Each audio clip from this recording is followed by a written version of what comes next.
კადრები, რომელიც მოქალაქეზე ჯგუფურ თავდასხმას ასახავს სათვალთვალო კამერებმა დააფიქსირეს. ჩანაწერის მიხედვით, თავდამსხმელები ერთ ადამიანს 5-დან 10 წუთის განმავლობაში უსწორდებიან, ურტყამენ ხელებს, წიხლებს და ვიდრე მოქალაქე გონებას კარგავს, ადგილიდან გარბიან. შემთხვევის ადგილი ფოთიას, ავტოსამრეცხაო, რომელიც თავდამსხმელების სამიზნეს ვლადიმერ ამბალიას ეკუთვნის. ობიექტზე თავდაპირველად 6 ადამიანი მერსედესის მარკის ავტომობილით შედის. ლაშა ყურუა, ფოთის საფეხბურთო სკოლის დირექტორი, ლაშა გვალია, დათო თავაძე და გიორგი ანაკიძე. ჯგუფურ თავდასხმაში მონაწილე პირები პირველებმა გაშიფრა. ყველა ფოთის მერის ბექა ვაჭარაძის უახლოესი გარემოცვის წევრი და ბავშვობის მეგობარია. ვინც გადავხედეთ, ყველა არის ბექა ვაჭარაძის მეგობარი, ბავშვობიდან სკოლაში პირველი კლასიდან რო ერთად იყვნენ.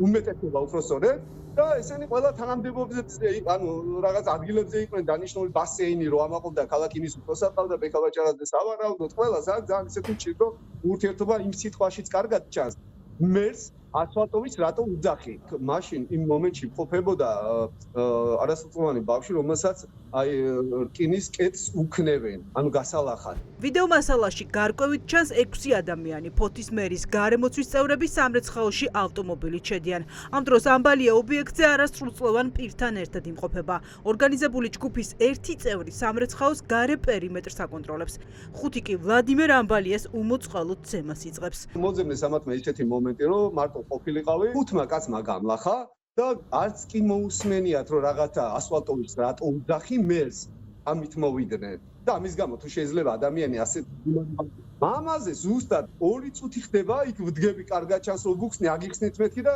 ამ სიტყვის შემდგომ დაიწყება ამას რა ქვია არ ვიცი და ეს ხდება ეს ადგილი არის პოლიციიდან 100 მეტრში არ დაგავიწყდეთ ანუ რო ტიპები არიან რომ მათია ქალაქი და ეს შენ რაო აწი არ შეხვდეთო თორე მე განახებო ჯგუფურ ანგარიშწორებას წინ ვლადიმერ ამბალიას მიერ სოციალურ ქსელში განთავსებული ვიდეო უძღოდა, სადაც აქტივისტი ფოთის მერის შეუსრულებელ დაპირებებზე საუბრობდა.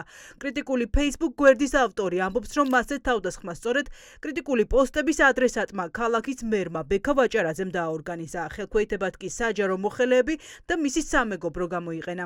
ვიდეოები რო ჩაიწერა თან იმ ეფექტში ვარ ისთვისაც მინდა ყველას მოუხადო ბოდიში ვილანძღები არა იქ ვიგინები უკვე ისე მაგ ეს ყველაფერი ერთი წელია ჩამოსული ვარ ესპანეთიდან 4 წელი წასული ვიყავი და იგივე ქალაქიდან ხვდა იგივე სიტუაციებიდან ხვდა და იგივე პრობლემები და არც ხალხი მეგობრები ყველა გაქცეული რა ვიცი აი ქალაქი არის ვარს მიღლა ვიდეოების შემდგომ თურმე ეს ეძღვნებოდა თან ქალაქის მერს ბექა ვაჭარაძეს რომელსაც მოიხსენიებთ როგორც ასფალტოვიც და ეხლა გამოუშვა სადამსჯელო ღონისძიება მერმა საკუთარ ძმაკაცებს დაავალა რომ პირადი ანგარიშწორება მოეხდინა ამ აქტივისტზე ანუ მერი ვერ იტანს კრიტიკას მაშინ როდესაც პირდაპირ ვალდებულებაა რომ მოქალაქისგან აიტანოს კრიტიკა. წარმოუდგენელი ფაქტია და ზუსტად ეს სახელმწიფო წყობილება მოაწყო ბიძინა ივანიშვილმა საქართველოში და ზუსტად პოლიტიკა არ გავს პოლიტიკას და პოლიტიკა გავს დღეს ქუჩურ გარჩევას.